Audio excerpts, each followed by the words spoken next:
Part 3 is here, and this is the Understanding Your Nitro Engine series, and in this part 3, we're going to be talking about tuning and what each needle does and how it does it. And if you have not done so already, please do not forget to check out parts 1 and 2 of this tuning series.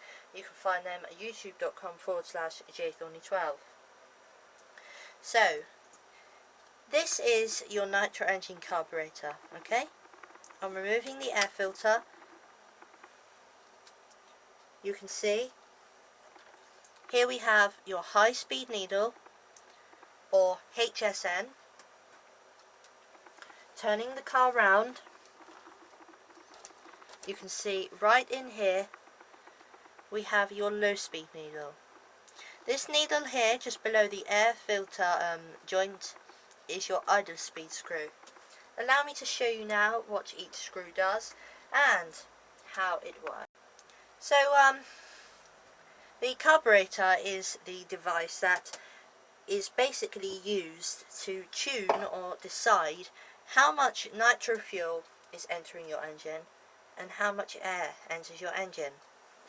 Now this next instruction applies to both the high speed needle and the low speed needle. Turning your needle clockwise is allowing more air and less fuel into your engine. This delivers more performance but more heat. Counterclockwise turning, or richening,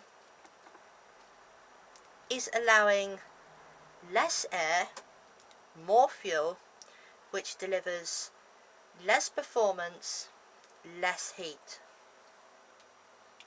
That also applies to the low speed needle as well. It is very important that you make sure that you do not run your nitro engine to lean at any point. Lean basically means where the needle is turned in too far. For example, that would be very, very lean.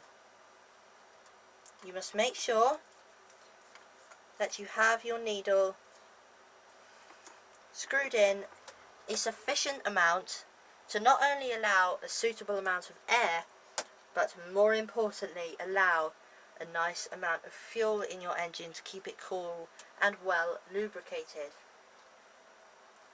When adjusting your high speed needle, you should always make 1/8 of a turn clockwise turns at a time. In other words, that is enough. Do not do huge great big turns, because then you will end up messing up your settings. You should only ever do very small turns at a time. Exactly the same rules apply for your low speed needle. Turning your low speed needle clockwise leans the mixture, turning it counterclockwise richens the mixture.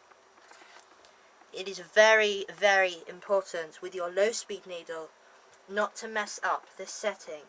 If you do mess up this setting, then please do not continue running your RC car. It could cause damage, and most of all, your nitro engine will not run good if your low speed needle is set incorrectly. Okay then, and the last of the needles is this idle speed screw. This is your idle speed screw just here. Idle speed screw is very, very simple to explain. Basically that means when you are not applying any throttle on your radio, the idle speed screw depends how high your idle is. In other words, how many RPM your engine is giving. A good idle gap, the idle gap is actually in the carb.